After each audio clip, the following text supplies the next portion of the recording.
thank you all for showing up today and being here. As we start out the morning, I'm going to ask you to do an exercise with me.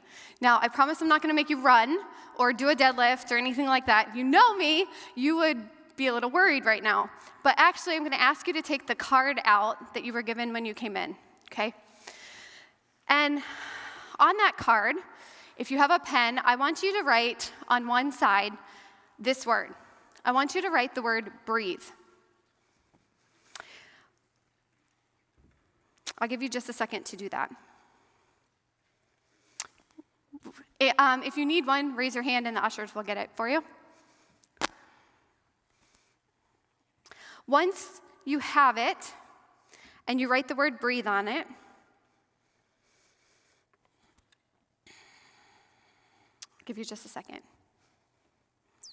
The topics we're addressing today are really difficult. They can bring up feelings that can threaten the amount of safety and security that we feel. I chose the word breathe because a few months ago I started working with a personal trainer.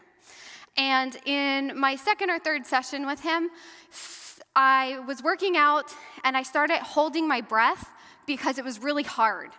And he instinctively started saying the word breathe. And literally he would say breathe in, breathe out, because I kept holding my breath because it was so hard and so difficult. So as we press in today, as we talk about these hard topics, I want you to remember that. Take a deep breath, breathe. I kind of have to remember that as I stand up here looking at all of you, right? We have to breathe and press into the conversation. Instead of pulling away, instead of stopping when things get hard, let's push in together. Now, if you would, take your card and turn it over. And on the other side, I want you to write this word, hope. I want you to know before we even start that there's hope. Jesus is the light of the world, and in him is no darkness. Today, you're going to hear many stories and some hard realities. As you listen, I ask you to breathe and push in, knowing that all three of us speakers today are here to share with you the hope that we have found in Jesus. Now, as we finish our exercise, I have one final and very personal ask of you. As you hear these personal and hard stories, I want to remind you of the heart behind us as speakers. Our goal is to share our experiences with you in love, so that we can all grow in an understanding of how to love well. It's important to me, though, that you stick with me and that you stick with us throughout the morning. And you breathe and you push in when it gets hard. And ultimately, you remind yourself that there is hope. Franklin Delano Roosevelt once said, "Courage is not the absence of fear, but the assessment that something else is more important than fear." As I thought about this speech, I went back and forth so many times on what I was going to say today. In the end, I realized that God was asking me to take a risk. It's a risk because I don't know everyone sitting here, and I don't know how you're going to perceive my experiences of what I walk through or what I say. I don't know how you're going to hear it and interpret it. Our culture often victim blames. And the reality is, our Christian culture is no different. I went to a Christian Bible college, and while I was on campus, I was sexually assaulted. When I reported that sexual assault, instead of being asked what happened or if I was okay, the question that they asked me was, why were you with that person and what were you wearing? These statements are obvious examples of victim blaming, and we can all agree that it is not appropriate to blame a sexual assault on an article of clothing. However, many of us have not taken the time to think through the conflicting and sometimes damaging messages that our Christian culture presents us with. If you are anything like me, though, you think the church should be the safest place on earth.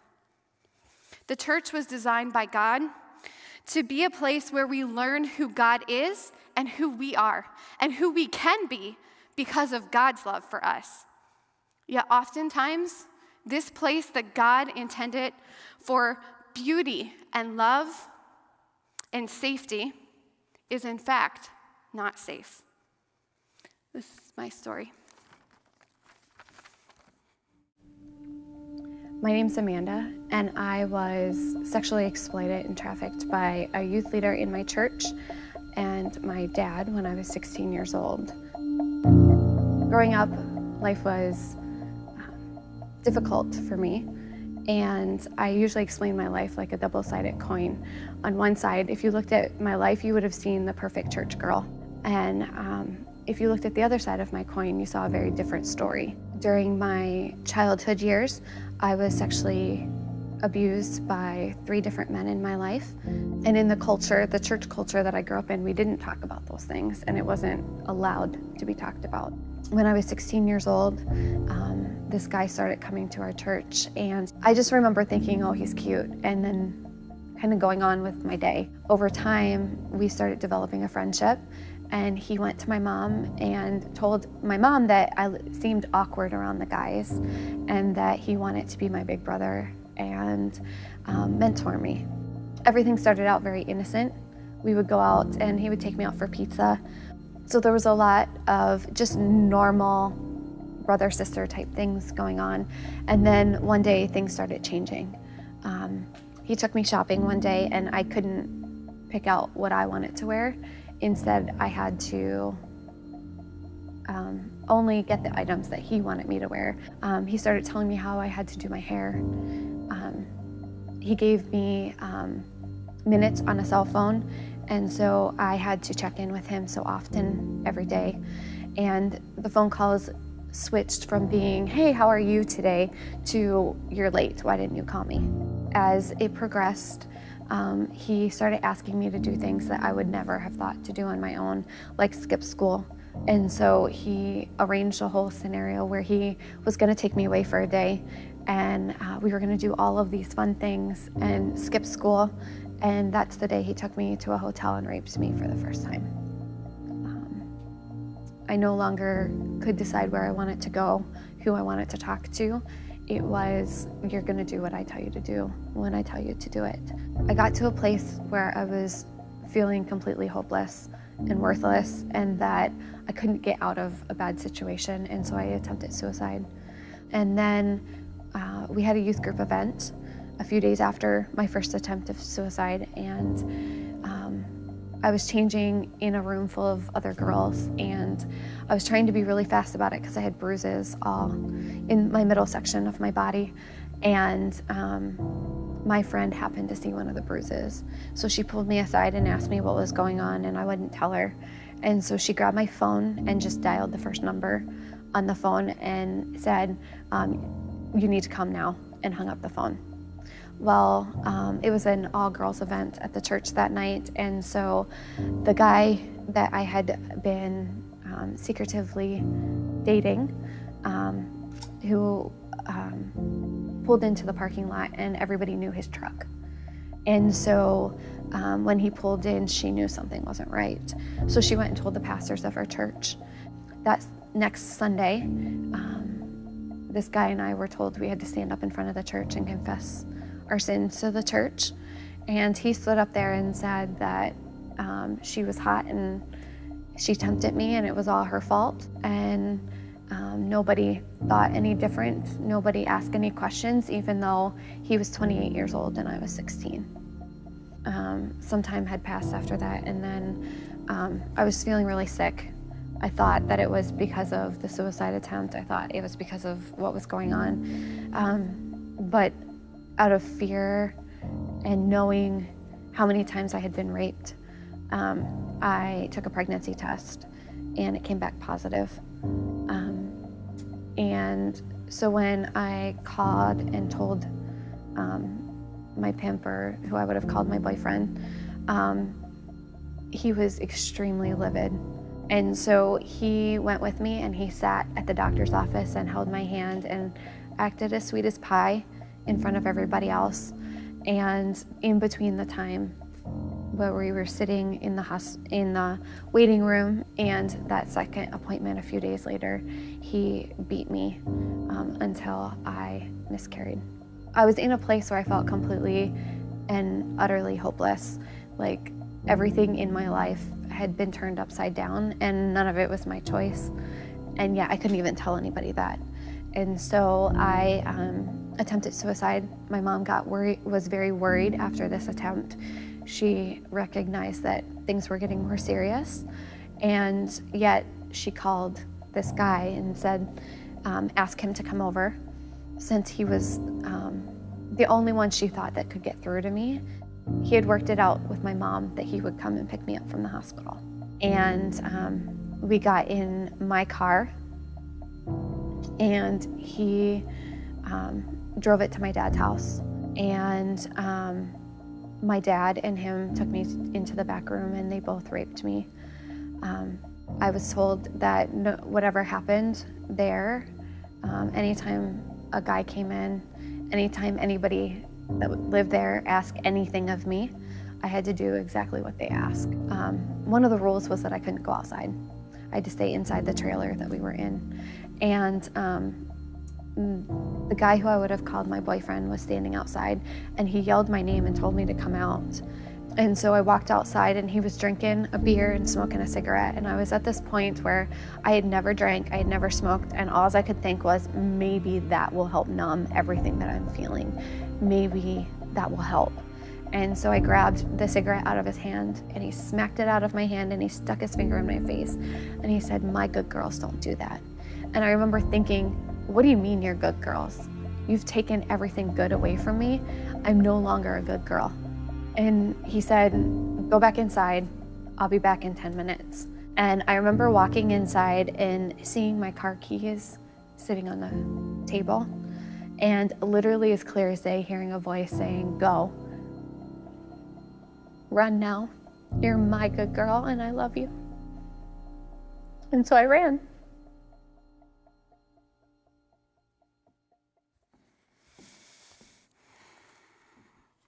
As you saw in the video, I was part of the church before, during, and after my exploitation and trafficking. In fact, I can't think of a time in my childhood, teen years, or adult life that I have not attended church regularly. Yet this journey of staying connected to the body of Christ has not been easy. I thought the church would be a safe place. I thought they would be the ones that would believe me. In reality, they were the ones that shamed me the most, rejected me the most harshly, and caused more trauma than they provided help. More pain and rejection came from inside the church doors than from outside. I know that statement is hard to hear. In fact, as I was writing this speech, I took it out so many different times. But I came to this conclusion: the church needs to hear it. And if you will, breathe with me and lean in. I'm going to share with you 6 ways that the church can learn to love and walk with victim survivors a little better. The first way that the church can learn to love victim survivors is to avoid labeling their behavior as sin, but rather make an effort to see the person behind the pain. Jesus was able to reach people who were marginalized because he saw them as a person first. He saw beyond their brokenness and beyond their pain. Historically, sin is labeled as something we think, we say, or we do that is not in line with what Jesus or the 10 Commandments say. The problem with this is that oftentimes the behavior that we see as sin is actually a sign of trauma. In my own story and the story of those that I've had the privilege to walk alongside, I have seen the church misidentify trafficking and exploitation and label it as a sin problem over and over again. Oftentimes, the things that we attribute to sin are in fact indicators that there's a trauma, some sort of domestic violence, trafficking, exploitation, sexual assault, or some other form of trauma going on behind closed doors. I know this concept is kind of abnormal for us to talk about, because often we are okay labeling it as sin. So since it's a more difficult topic, I'm going to unpack it a little bit for you of what it looked like in my life. I was a good Christian kid. I was taught to be modest, to be respectful, not to do drugs, not to drink, not to have sex before marriage. All of my life, I did those things. My life was spent following rules, waking up in the morning, reading my Bible, and checking off my list of all the things that God told me to do so that I could be good. I even was involved in missions work from the time that I was young. The church I grew up in was filled with people who loved Jesus. However, they also set up extra boundary markers and rules to help people stay on the right path. These rules allowed them to know who was in and who was out with God, and who was really doing all the right things. For example, when we were getting ready to go somewhere, we had a checklist of how we were to dress. We knew that our skirts had to be below our knees, and we had to measure 3 fingers from our collarbone, and anything lower than that was out. We couldn't wear a backward baseball cap because that actually meant we were in a gang.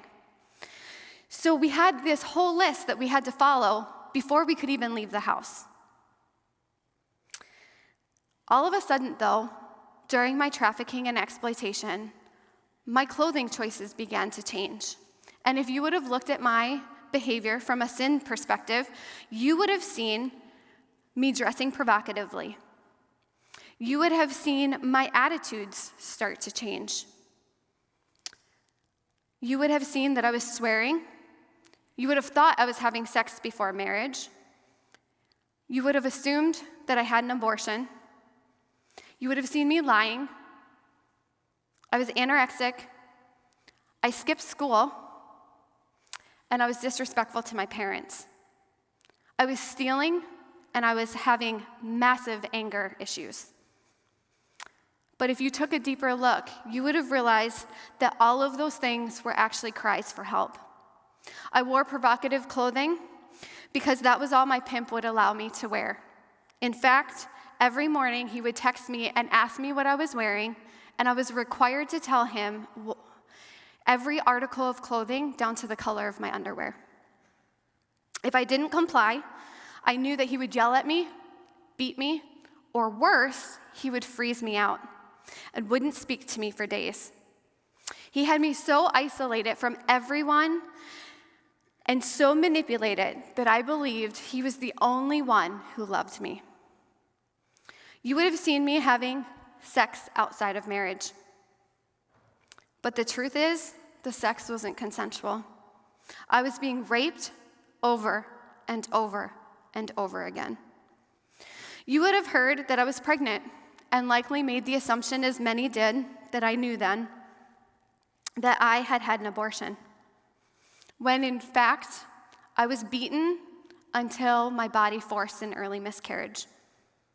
You would have seen me be rude, mean, and disrespectful to my family. But what you wouldn't have known is that every single day, there were threats from my pimp that he was going to take my sister or my friends, and he was going to hurt them. So my attempt to keep them as far away from me and far away from him as possible was me being mean so they wouldn't want to come near me.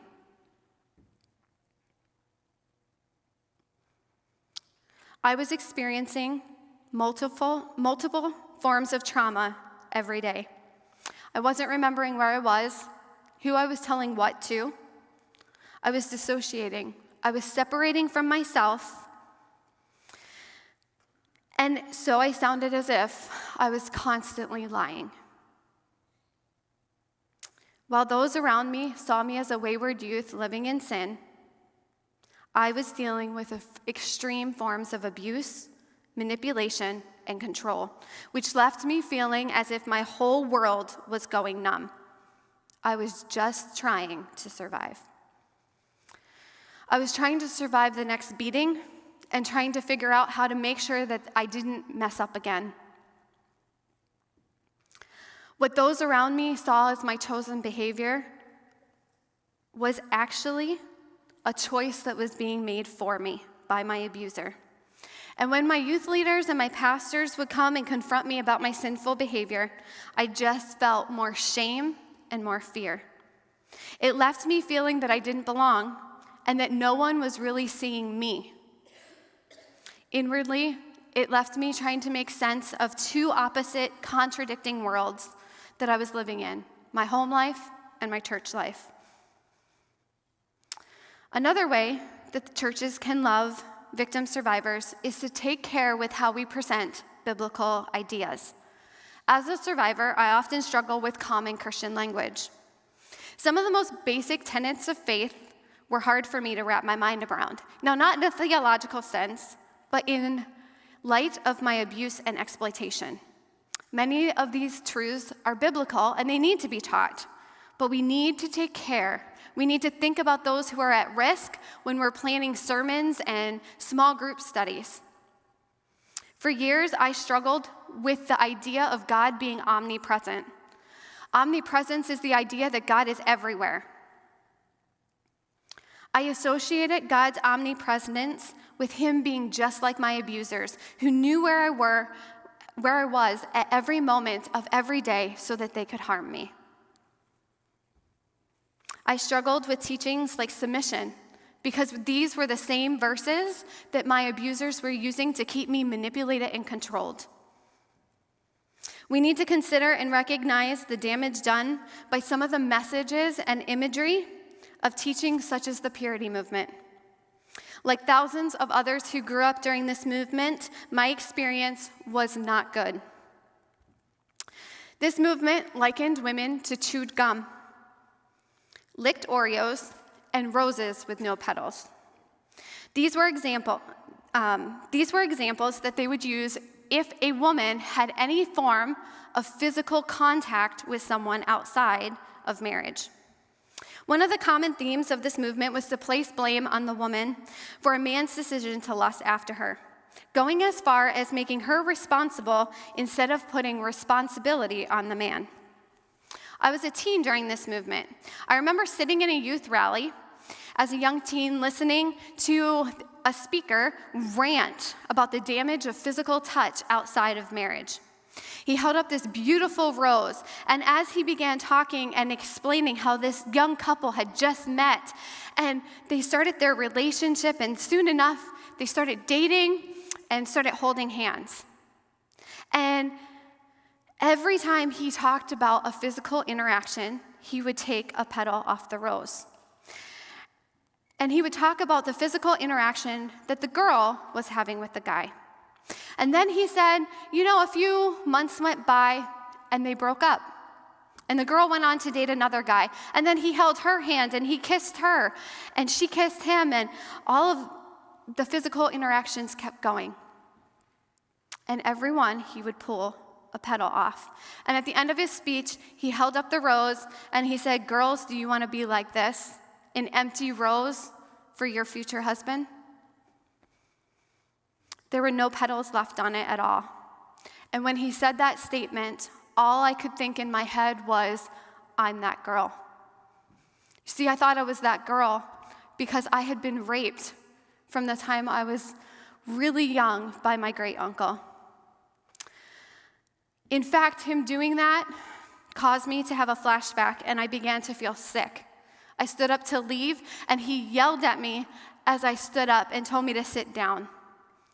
When I didn't comply, he started to, from the pulpit, say that I must not be pure.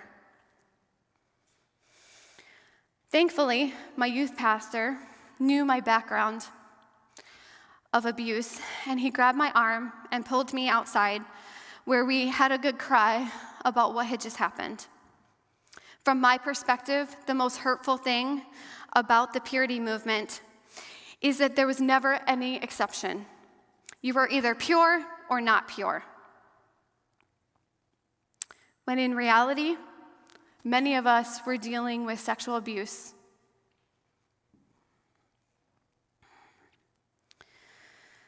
They never talked about any form of abuse. They never talked about sexual assault. They never talked about how someone could force you to do something outside of your will. It was always your choice, and you were always left unpure. For years, I struggled with flashbacks of that youth rally. I believed that because I was raped by my great uncle at 6 years old, I was impure and always would be. It took me years to learn that purity came from Jesus and that I am pure because he is pure.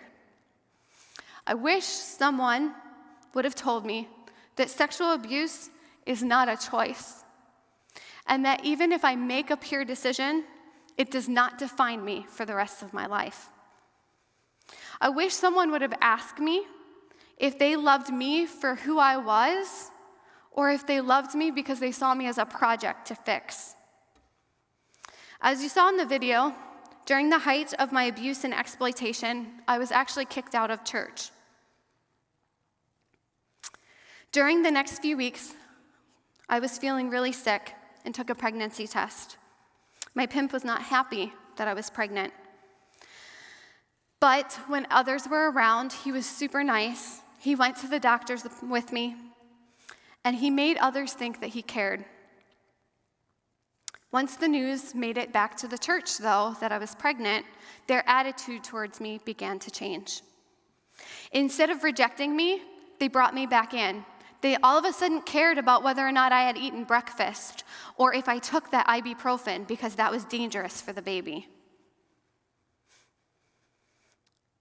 The impression it left me with was that I only mattered because I was pregnant.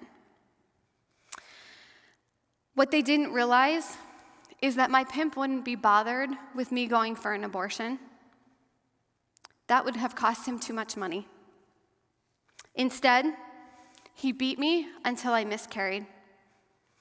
By the time I went back for a second appointment to check the due date, I had already miscarried. I know of multiple other women who have had the same experience. If we believe as the church that pro-life is the right choice, then we have to start being pro-human first. We need to care for others without judgment. We need to care for teens that we think are following God's will and that maybe we don't think they're following God's plan for their life. We need to care for single moms and single teen moms, not because they're pregnant and not because we want to adopt their baby. We need to care for them because they are image bearers of God, and God loves and values them. We need to love them for them and invite them into community before and after pregnancy. No matter what choice they make, whether they choose to keep their baby, put their baby up for adoption, or they choose to abort, we still must love them as humans because God loves them. We need to remember that we don't always have the full story. As we enter and engage in topics like trafficking, we must consistently check our motives. Many of us are called to this work. We're feelers, we're helpers, and we're passionate. But in the midst of all of it, we cannot lose sight of people. We need to love people because they are created by God in his image, not because they're trafficked, not because they're in prostitution, not because they're a teen mom. We need to love them because they're human beings. Whether they're in trafficking or in prostitution, that's simply their life experience. It's not who they are. Harmony Dusk-Gurlo says it this way: what I have chosen to do or what has been done to me is not who I am. Which leads me to my next point. My exploitation, my trafficking, my sin, it's not going to rub off on you. Now, before you react and say, oh, I would never say that, let me just breathe with me and let's lean in a little bit, okay? Because I don't think any of us would actively think or say that, but we often act that way. A few months ago, I was sitting across the table from a lady who wanted to start working in anti-trafficking as a volunteer. And as I talked to her, I sensed that she was afraid of something. So I simply asked her, "What's your greatest fear?" She began to tell me that she had a teenage daughter, and she was worried that if she came out and did outreach with us, that this teenage daughter would misinterpret what she was doing as condoning the behavior.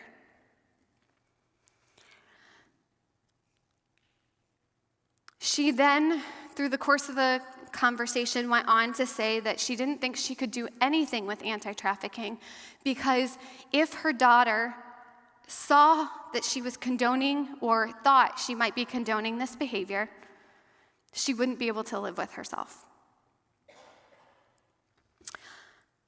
Sadly, that's not the first time I've heard that. One Friday night when I was out on the street during outreach, we saw this lady at a bus stop. And this lady was from the streets. She was dirty, and quite frankly, she smelled. And I remember going up to her and talking to her. We had the privilege this time to pray with her. And as we prayed for her, she took my hands and she started sobbing. And she would take my hand and rub it all over her face. And all I could think was, I need to put hand sanitizer in my bag because this is gross, okay? She's just rubbing it and rubbing my arm all over her. And as we were praying for her, though, God started to speak to me. And he told me, "You don't need to put the hand sanitizer in your bag because I want you right where you are. I want you to feel what I'm asking you to feel in that moment. I want you to feel what this lady is experiencing. I want you to get down with her in it." Jesus saw her for her. He doesn't see her and go, "Oh, she's dirty." He sees her and he loves her in her experience where she is. Christians for centuries have been known to be involved in leading humanitarian efforts, as well as loving and caring for those that are cast off from society. But somewhere along the way, we began believing a lie. The lie is that I can't love someone who's different than me. The lie is that if I do love someone who believes different than me, then that must mean I'm condoning what they're doing. The lie is that difference, that thing that I may or may not agree with, is actually going to affect me and rub off on me and change my behavior or my thoughts or my beliefs. But each lie that the enemy gives us is actually a counterfeit for truth. The truth is, when we love people who are different than us, who may believe different than us, it does change us, but not in the way you think it's going to. It changes us because it helps us love the way Jesus loves. It rubs off on us in a completely different way than what we would assume, because it teaches us how to just be with people, how to walk alongside them and see them as valued, loved image bearers of God. One of the most confusing things in my life that I've had to wrestle through is that as a teen, there were families in my church that were not allowed to hang out with me because my parents were divorced. When I was kicked out of my Christian school for having sex outside of marriage, I was physically assaulted by a teacher because I was their kid's mentor, their kid's friend. Yet, when you read the Bible, you see Jesus consistently loving and walking alongside those who society was rejecting. He chose people like Abraham, who actually trafficked his wife multiple times. Ruth, who laid at the foot of a man's bed who was not her husband. Esther, who was sent to a king who was likely dressed provocatively And she actually lied about her identity or kept her identity a secret. David, who was committed adultery and murder, but yet was still called a man after God's own heart. The woman at the well, Rahab, was in prostitution. Paul, known as Saul, was actually a murderer. And the list could go on and on and on. When we love those who are marginalized, those that society cast off, we are loving like Jesus. We are following Jesus' example. Oftentimes, though, we have fear that the darkness will overcome us if we love them.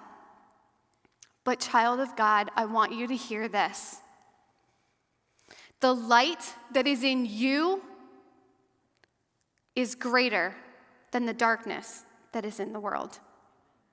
When we go to places that are hard, when I go to those places, I see God's brightness, his light, even greater. And I experience his love and his care in deeper ways than ever before. So I'm going to invite you, lean into those hard places, breathe through the hard, and experience the hope that we have in Jesus, because he already won. Y'all, like he won. There we go, okay? Like he did. We have to press into who he is. As you press in, though, I want you to remember, because I feel compelled to encourage you to establish and evaluate whether you even have boundaries. Healthy boundaries are good. In the beginning of my journey, I had no boundaries. If you don't believe me, you can ask Laura and many others who are here. I would get a call from a friend at 1 a.m. and I'd be out the door in a second without ever even asking a question. But as God brought people into my life to mentor me, and as God has worked in my own heart, he has surrounded me with people that have encouraged me to establish and evaluate what my boundaries should be. There are some boundaries that are good to have across the board, and I'm sure you can figure out what those are. But there are also boundaries that are personal to us. And so as we are examples to others of having good boundaries, and we encourage them to start creating boundaries in their own life, we have to be careful. You see, when I first started creating boundaries, everybody was excited. They were all excited. They're like, yes, she finally created those boundaries. But then one of those boundaries I created came up against something that they wanted me to do, right? And so all of a sudden, this person who had been telling me to create boundaries, now there was a conflict, and I had to hold firm to a boundary. So some of our boundaries are unique to us, and we have to teach others what our boundaries are. And then we have to ask them to respect them. And we get to live in community together, learning how to play off of each other's boundaries and respect them. For the last few months, I've taken Friday mornings off as my self-care day.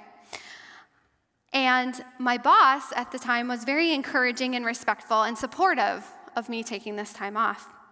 A few weeks into this new change, though, she accidentally called me on a Friday. And I remember sitting there and the phone ringing, and I held it in my hand, and I saw her name, and I was like, I can't answer it. It'll be fine. I'm just going to answer it just this once. And I just agonized over it, but I let it keep ringing. And she hung up all of a sudden, and because, you can tell when somebody, hangs up quick. And she sent me a text, I'm so sorry, I forgot it was Friday.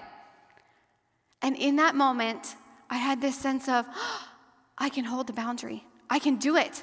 I can be firm. And I also saw her respect that boundary. My encouragement to you is to follow my boss's example. Learn to respect a survivor's boundary. Be quick to apologize when you forget. This will encourage them to be consistent. I also had to learn that part of setting boundaries was learning to live and operate from a place of peace. From the time I was a kid, I learned to operate in chaos. I am good in that mode. If there's ever a natural disaster, you want me on the decision-making team because I rock it. But living that way on a consistent, everyday basis is not healthy. When you walk with survivors, you need to be aware that crisis is normal to them. You're going to see them go through cycles of crisis, and it will be important for you to go back to those healthy boundaries that you've established. At times when my mentors didn't answer the phone and I was in that moment of crisis, I learned that I was brave, that I was resilient, that I was creative, and that I could handle the situation. I learned that I could brainstorm on my own and I could get through the crisis. Healing, though, is hard work. One of my favorite Bible stories is the story of the blind man that Jesus healed. In case you don't know the story, I'm going to read it really fast for you. They arrived at Bethsaida. Some people brought a sightless man and begged Jesus to give him a healing touch. Taking him by the hand, he led him out of the village. He put spit in the man's eyes, laid hands on him, and Jesus asked, "Do you see anything?" He looked up and he said, "I see men. They look like walking trees." So Jesus laid hands on him again, and the man looked hard and realized that he had recovered perfect sight, saw everything in bright 20/20 focus. Now, let's just admit, being blind is a vulnerability, right? Jesus, the blind man, was in this place of the city where he was probably used to begging. And Jesus takes him by the hand and he leads him out of his chaos, out of the place of the city where he's used to this quiet area. So he had to trust Jesus. And then Jesus did something that is downright nasty. He spit on him, right? Like, that is not a common, it's not an acceptable form of doctoring, right? Like, if my doctor spit on me, I would have a big issue with that. But he had to trust that Jesus knew what he was doing. And then this man got his hopes up, right? He got his hopes up that he was going to be healed. And Jesus said, "All right, do you see anything?" And he said, "No." "Well, kind of. I see men, but they look like trees." And then he had to trust that Jesus was going to lay his hands on him again. After he had just spit on him, he's going to let him do it again and heal him. In my healing journey, I've had a very similar experience. I had to get to a place where I recognized my need for help, and I had to trust that Jesus was the one who could help me. As I walked out my healing journey, I had to be okay with making mistakes as I learned emotions that got confused and I mixed them all up. I had to learn how to have a voice, but oftentimes that voice came out harsh. As I learned and walked and processed through my past, I had physical manifestations of the abuse in my body. It was not pleasant and it was not easy. It was downright hard work. As I walked through all of that, Jesus, though, was with me. And he would say, "Can you see? Are you healed?" And I would have to find the courage within myself to say, "Nope, not yet. No, I need more. Give me more." Do you know how downright hard that is? You're talking to the God of the universe. He has power to just heal me. And yet, I had to say, "No, I need more. Help me again. Heal me again." It's hard work, but it's totally, totally worth it. Jesus is the great healer, and he can and he is healing.